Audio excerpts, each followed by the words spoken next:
नमस्कार दोस्तों, आप देख रहे हैं सार न्यूज और मैं हूं संगीता। दोस्तों, पश्चिम बंगाल में कल पहले चरण का चुनाव हुआ जिसमें कि बम्पर वोटिंग हुई है।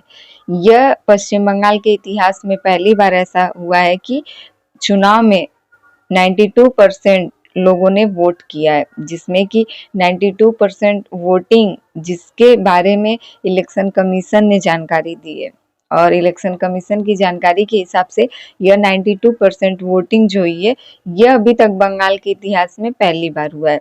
अब यह बम्पर वोटिंग को लेकर भी सियासी घमासान छिड़ चुका है। भारतीय जनता पार्टी इसे अपने पक्ष में वोटिंग बता रही है। तो पश्चिम बंगाल के सीएम है ममता बनर्जी, वह कह रही है कि यह बम्पर वोटिंग जो लोगों ने किया है, इस बार यह वोटिंग एसआईआर के विरोध में किया गया है।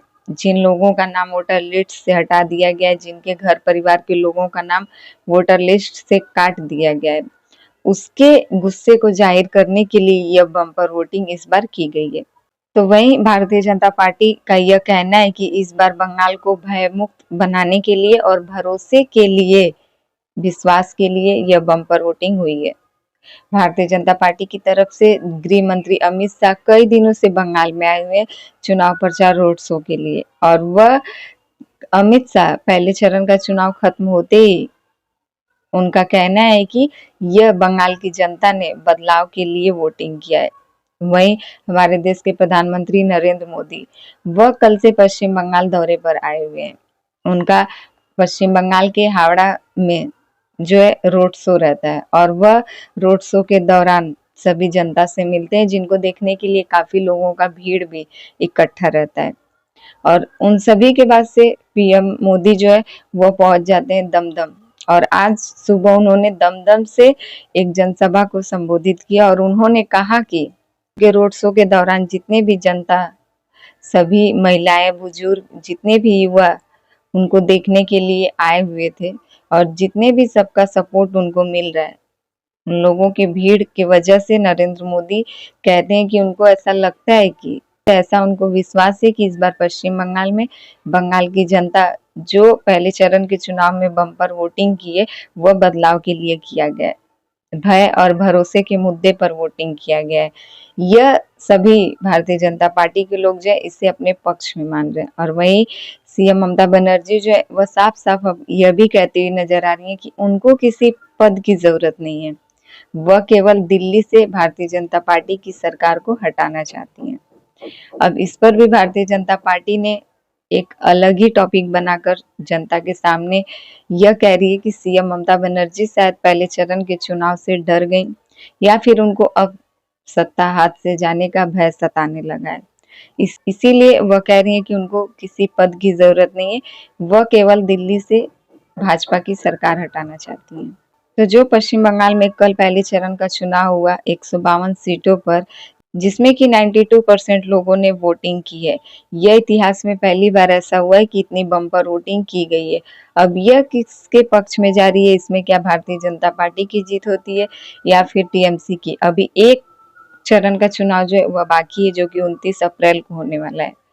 अब वह चुनाव जिसको लेकर कि भारतीय जनता पार्टी भी कह रही है कि वह भी अब जो होगा वह भ्रष्टाचार को लेकर होगा। इधर टीएमसी का भी कहना है कि एसआईआर के चलते गुस्से में लोगों ने वोट किया, और देखना यह है कि 4 मई को आखिरकार किसकी सरकार बनती है। यह जो बम्पर वोटिंग इस बार पश्चिम बंगाल में हो रहा है, यह किसके लिए हो रहा है, इससे किसको जीत मिलती है? तो इन सभी को लेकर आपकी क्या राय है? आपको क्या लगता है कि पश्चिम बंगाल में जो इस बार बम्पर वोटिंग हुई है, यह किसके पक्ष में हुई है? क्या भारतीय जनता पार्टी के लिए या फिर टीएमसी के लिए? क्या बंगाल की जनता ने सच में बंगाल में बदलाव के लिए वोटिंग किया है, या फिर सच में एसआईआर के विरोध में यह बम्पर वोटिंग की गई है? यह तो खैर बंगाल की जनता ही जानती है, और यह सब जो है 4 मई को सबके सामने भी आ जाएगा।